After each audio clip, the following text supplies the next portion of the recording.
Assalamualaikum warahmatullahi wabarakatuh. Kembali lagi di channel Asik-asikin aja.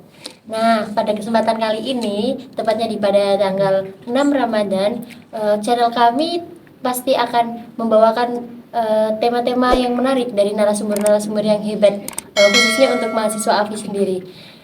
Mungkin langsung saja kita panggil narasumber kita. Silakan, Mbak. Assalamualaikum. Sehat, Mbak? Alhamdulillah sehat. Alhamdulillah. Mungkin Mbak bisa perkenalkan diri dulu untuk teman-teman yang nonton video ini. Ya, kenalin, nama aku Arum Ratnasari, biasa dipanggil Arum, dari Banjarnegara. Wah, Banjarnegara ya, Mbak? Dingin dong di sana. Kebetulan dapat daerah yang panas. Alhamdulillah. Di sana banyak itu ya, Mbak, petani-petani sayur gitu ya? Iya, di daerah atas itu banyak banget. Kalau di tempat Mbak Arum sendiri? Kalau di tempat aku jarang sih, Mbak, karena panas kan, nggak cocok, paling padi gitu. Oh, kayak bahan-bahan pokok gitu ya? Gitu. Deket sama daerah itu nggak, Mbak? Dieng gitu, Kalau ke wisata? Dieng sekitar 1 jam lebih ya, Mbak. Oh, berarti jauh ya dari pusat kota berarti Mbak Arum ya? Iya, jauh pelosok. Oh, seperti itu. Nah, Mbak Arum sendiri nih, kenapa sih kok bisa memilih kuliah di sini tuh gimana? Awalnya tuh nggak kepikiran ke sini. Awalnya tuh daftar di UNAS sama UGM, tapi belum rezekinya. Akhirnya disuruh daftar ke sini sama mbakku kebetulan alumni sini, udah lulus. Terus pas itu lagi dibuka gelombang ketiga. Nah, di Fakultas Usuluddin. Terus pas lihat dia jurusannya, kalau kan ada empat ya, lima. Ada ilmu hadis, tapi itu kayaknya berat lah ya. Terus ada IAT, Al-Quran tafsir juga tidak terlalu menguasai. Terus aku tanya-tanya ke guru, ke teman-teman, kira-kira apa ya yang cocok gitu. Kalau sejarah kayaknya ngantukan deh, nggak cocok. Iya, soalnya cerita-cerita zaman dulu ya, Mbak ya. Terus aku kan pikiran teman-teman tuh sering bilang aku aneh, suka mempertanyakan hal-hal yang menurut teman-teman tuh aneh banget lah pokoknya. Kayak nggak perlu ditanyain tapi ditanyain gitu ya. Terus yaudahlah ambil filsafat aja, kayaknya santai kuliahnya gitu. Oh, berarti kayak menurut Mbak Arum tuh wah filsafat lebih santai, jadi saya mungkin lebih menguasai gitu ya, Mbak. Gitu. Oh, berarti nggak ada paksaan dari orang lain dong? Enggak ada. Alhamdulillah ya. Sekarang Mbak Arum sendiri itu di kos apa mondok? Aku asrama tapi OTW pondok. Oh, mau jadi pondok gitu ya? Berarti dari awal semester langsung di asrama itu? Iya, awal semester langsung ke asrama. Tahu infonya dari WA grup. Oh, ada grup gitu. Gitu. Kalau nih di dalam bulan Ramadan sendiri nih, Mbak, selama di Salatiga tuh ada kultur shock atau pengalaman apa gitu dalam Ramadan? Apa ada kesan yang menyenangkan atau apa gitu selama Ramadan di sini? Kesannya beda banget sih ya, karena aku di rumah tuh kayak apa ya? Kalau dari tarawihnya itu, kalau di rumah itu 11, kalau di sini 23. Awal-awal itu udah kayak mau pingsan gitu, karena cepet banget kan gerakannya. Capek ya, Mbak ya? Terus banyak juga 23, wah pasti lama banget. Tapi pas praktek di lapangannya ternyata sebentar, karena shotnya pendek-pendek gitu kan. Sempet juga keteteran kayak sempat ini kok nggak full 23 aku. Kayak berhenti dulu capek gitu ya. Itu malu sebenarnya sih sama anak-anak kecil yang terus itu sampai full gitu. Tapi kayak menarik gak sih buat Mbak Arum kayak gitu tuh? Menarik banget karena itu pengalaman pertama, tarawih pertama 23 rakaat di sini. Di rumah nggak pernah. Terus di sini juga karena di asrama ada ngaji-ngaji. Sebenarnya aku kan SMA asrama, itu nggak ada ngaji kitab, cuma ngaji Quran doang sama Sirah Nabawiyah. Nah, kalau di sini tuh ngaji kitab-kitab kayak gitu. Aku sendiri kan nggak pernah mondok, jadi itu culture shocknya di situ gitu. Belajar pegon. Pegon. Tapi masa sampai sekarang belum bisa? Belum bisa. Kan teman-temanku tuh udah pro gitu lah ya. Alumni pondok gitu. Iya, alumni pondok semua, hafizah semua. Jadi kalau pak yainya atau ustaznya, kan ada ustaznya itu ngapain kita itu banter cepet gitu Oh, loh. iya, cepet. Nah aku kan masih pemula Iya, jadi keteteran. keteteran biasanya pakai Latin. Tapi kan nggak apa-apa itu, Mm. buat belajar lah. Iya. Terus kalau sebelumnya nih Mbak Arum tuh tahu nggak sih Kak, emang ada tarawih yang apa rakaatnya itu lebih dari itu? Tahu tapi kan belum pernah. Belum pernah nyoba ya, kayak Belum sekedar tahu aja. tahu aja gitu. Jadi kalau berarti menurut Mbak Arum tuh kayak wah kok beda banget. Ternyata saya biasanya segini, di sini segini, Iya. tapi lebih cepat gitu ya Mbak. Cepat durasinya. Di kirain kan 23 itu pasti lama banget. Sampai subuh ya, Mbak? Oh iya. Ya sampai subuh juga.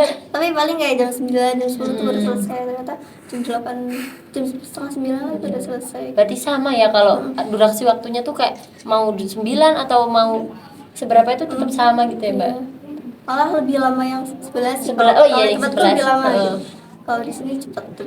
Soalnya kalau 11 itu kan cenderung itu ya Mbak, suratnya Pendek. panjang. Yang Kalau 11 11 ya panjang. suratnya panjang, terus juga kayak santai gitu ya, Iya. nggak terburu-buru untuk apa ya, kayak ya udahlah seperti sholat biasa Iya, gitu karena ya. kayaknya sedikit kan. Jadi kayak, tapi kayak gitu pasti ada kultumnya gitu nggak Mbak? Ada kulsub. Oh, kultum. Kalau yang ini, kalau di tempatku itu habis tarawih itu ada doa.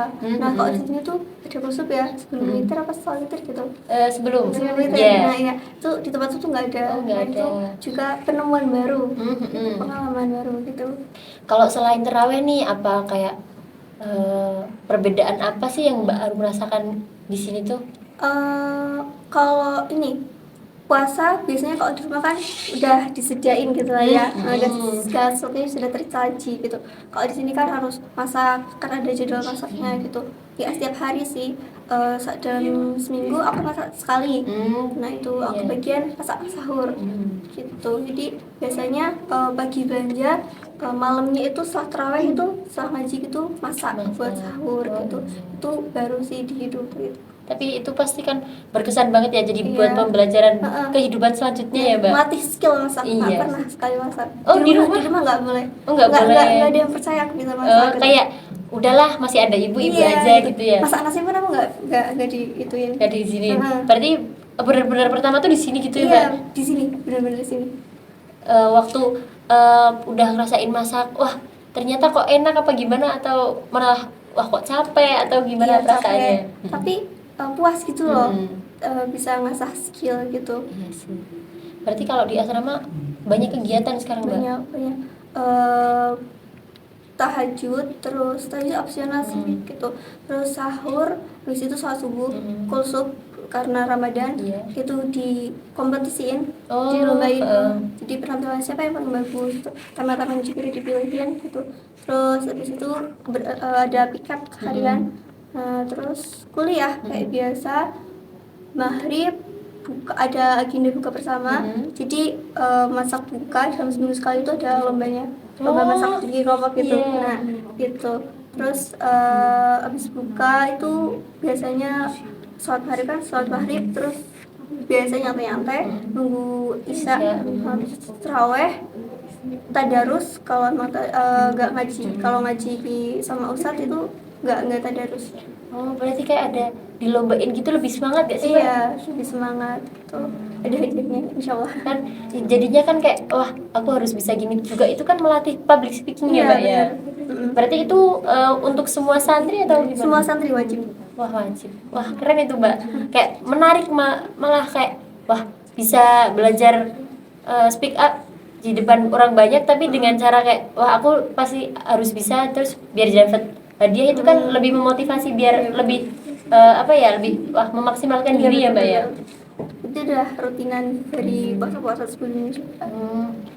Berarti kayak itu perlu dikembangin sih Mbak itu. Iya. Kalau bisa malah dari luar juga boleh itu kan, juga menambah wawasan dari luar juga ya. Kalau ngaji sebenarnya bisa. Kalau misalkan kemarin itu ada temen yang dari luar untuk ngaji ke situ, itu boleh. Setiap apa itu Mbak ngajinya? Kalau Ramadan itu mengalami ini sih Mbak, pergeseran waktu. Tuh kalau ngaji kitab itu malam Rabu sama malam Minggu, kan ada dua ustadz beda-beda. Saya yang satu lupa hari apa karena belum ditentuin, Oh, iya. tapi belum ketemu kilatan kan. Kilatan. Iya gitu. Terus ada setoran hafalan, itu ngaji, ada ustazahnya gitu. Kalau untuk kilatan sendiri tuh kalau misalnya dari luar pengen ikut ngaji itu ngajinya tuh malam atau pagi atau Ngajinya gimana? malam. Kalau kitab-kitab semuanya malam. Berarti hanya cuma malam-malam tertentu itu. Tapi boleh gitu ya? Boleh. Nah, buat temen-temen nih untuk mengisi waktu luang habis isya ya Mbak, Iya. itu bisa hubungi Mbak Arum lah biar ya Mbak ya, Iya, biar nambah-nambah pahala gitu ngaji-ngaji. Terus kalau Mbak Arum nih rencananya nanti kalau misal udah selesai kuliah nih mau apa? Pengennya lanjut S2. Iya. Gimana Mbak? Kalau aku bilang di luar negeri ketinggian gak ya? Enggak, semua itu Iya, kalau di luar negeri. kita usaha kan pasti ada Iya, jalannya lah ya. betul. Aku pengen lanjut di Turki. Hmm. Teman-teman banyak yang lanjut ke sana. Kalau dari UIN tuh udah ada beberapa kan yang ke sana. Iya. Pengen.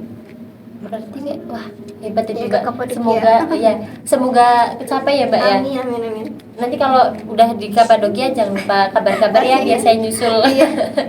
Siap. Oke deh, untuk closing statement Mbak Arum nih kayak pengalaman selama di sini atau kesan-pesan buat teman-teman tuh gimana? Ya, jangan pernah takut buat nyoba hal baru gitu.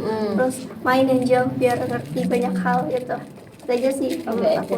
Belajar yang serius, belajar yang sungguh-sungguh gitu biar apa yang udah diberikan sama orang tua kita kayak secara finansial ya gitu, dukungan secara finansial itu gak sia-sia gitu loh. Udah jauh-jauh di sekolah di sini gak jadi apa-apa gitu. Kayak kita harus bisa membanggakan orang Iya, tua betul ya. sekali. Nah, cuman jangan pernah menyia-nyiakan waktu sih, Iya, ya Mbak ya. benar. Lebih tepatnya jangan pernah menyia-nyiakan waktu karena kayak kita tuh nggak bisa ngulang masa-masa itu lagi gitu ya. Nggak bisa diputar ya waktu itu. Kayak yang udah berjalan itu pasti ya udah itu nggak bisa diulang dan itu pasti ada penyesalan sih Mbak kalau nggak kita jalan-jalan kemana dulu, kita menikmati kita menikmati hidup dulu ya. Betul.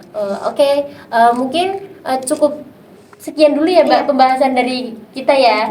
Nanti semoga kita bisa bertemu di episode selanjutnya. Saya Najma Sonarazi. Saya Harun Putasari. Cukup sekian. Wassalamualaikum warahmatullahi wabarakatuh.